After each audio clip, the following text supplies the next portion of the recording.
Tapi kalau saya baca di media, kalau nggak salah waktu itu pernah dijelaskan oleh pihak kejaksaan bahwasanya kasus Jarod Richard ini kan tentunya harus satu persatu. Misalnya kasus yang digugat waktu itu masalah Rona Tanur, nanti kan ditelaah lagi, ada yang belum diangkat, ada yang diperdalam, mungkin one by one itu. Kalau IPW dan juga koalisi sipil tidak angkat, tidak ada jawaban itu. Kami kan membedah. Jadi begini ya. Ketika digeledah didapatkan uang 915 miliar plus ya, 51 kg plus emas. 51 kg. Pertanyaannya ini uang Jarod Richard sendiri apa bukan? Ini yang tanya ini. Kemudian dalam penyitaan itu ada ditemukan catatan 200 M kepada siapa? Untuk apa? Gula, untuk apa? kasus gula Sugar Group ya ada. Tetapi itu tidak dimunculkan sebagai dugaan suap, tapi hanya gratifikasi. Ini agak rumit memang ya. Kalau gratifikasi hanya diam di Jarod Richard. Kalau suap harus sampai kepada yang punya kewenangan, yaitu hakim, untuk memutus perkara. Kalau gratifikasi berarti itu uang Jarod Richard semua. Padahal dalam konsep tindak pidana korupsi ada namanya gatekeeper konsep ya. Konsep gatekeeper, orang yang menjadi perantara dan penyimpan uang. Ini kan tidak konsisten. Oleh karena itu kami laporkan bahwa ini ada yang dilindungi. Satu, mungkin penyuapnya, Sugar Group-nya, ya. Dua, mungkin hakim yang menerima suap. Kalau tujuannya hakim yang menerima suap tidak dibuka, ini untuk dugaan saya menyandera. Kemarin terbukti kan bahwa Jarod mengaku bahwa ada 50 miliar diterima ya. Kemudian Nyonya Lee mulai disebut. 50 miliar untuk siapa ya yang disebut? Katanya untuk Jarod Richard. Kasus Sugar Group. Tapi katanya enggak, bukan dia seperti menembak dalam kuda bahwa itu saya yakin menang, jadi saya tidak urus untuk kasih ke majelis. Tapi dia katakan bahwa saya sering konsultasi dengan Hakim Agung. Ini kan harus didalami. Kalau jaksa tidak mampu, ganti jaksanya. Ini harus dibongkar soal dugaan judicial corruption. Karena kita negara hukum, kita membutuhkan peradilan yang bersih. Tidak peradilan yang dipenuhi oleh para pelanggar hukum. Tapi ada nggak misalnya gini ya, satu kasus hukum itu kan tentunya seperti tadi misalnya Jarod Richard waktu ditangkap karena kasusnya penyuapan Rona Tanur yang dibebaskan oleh hakim dan juga pengacaranya waktu Salisa.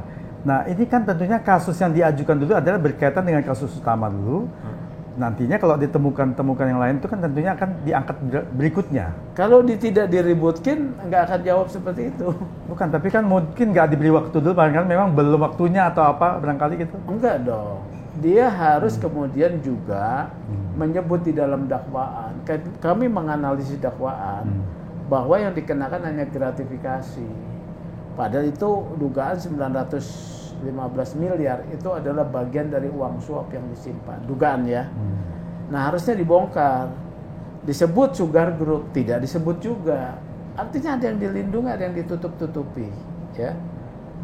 Ini ya, jadi disinilah makanya kita penting ya.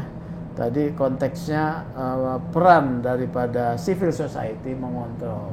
Posisi IPW itu sekarang selain mengontrol kepolisian ya, mengkritisi penyalahgunaan kewenangan polisi, kami memperluas kepada soal anti korupsi. Nah ini kira-kira nih, kan tadi Bapak bilang keluar dari konteks di polisi, berarti ini apa nanti Indonesia Police Squad ini mau ganti nama? Enggak. Kan Police Squad kan khususnya harusnya kan ke polisi saja nih. Sekarang udah masuk ke ranah penegak hukum lain seperti kejaksaan, ke Mahkamah Agung. Semuanya, ya. Tapi ADRT itu ada nggak di IPW itu? Dibuat di IPW apa itu adalah ini? Memang melakukan kontrol terhadap kepolisian. Setelah masa saya bertugas sebagai ketua, kita mengadakan raker ya, bahwa kontrol kepada kepolisian ini adalah kita juga dalam kaitan dengan posisi aparat penegak hukum lain. Nah, itu biasanya soal penyalahgunaan kewenangan. Jadi kita raker, kita sepakat bahwa kita terlibat juga dalam kontrol soal anti korupsi. Jadi di raker itu sudah diubah iya. ADRT-nya? Enggak diubah, menjadi keputusan raker aja. Oh, iya. Karena keputusan pengubahan ADRT kan itu oleh para pendiri tuh, Pak. Ya. Ini agak kesulitan secara teknis, pendirinya sudah meninggal. Kemudian yang satu juga kita belum bisa ajak rapat.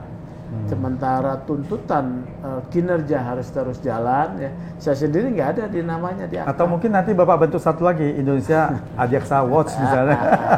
Ya, itu supaya lagi dalam gini, pikiran. karena memang kemarin teman-teman di luar juga, ini kan sekarang yang Bapak tadi sebutkan mungkin TNI harusnya yang jaga keamanan atau kejaksaan itu kan hanya polisi.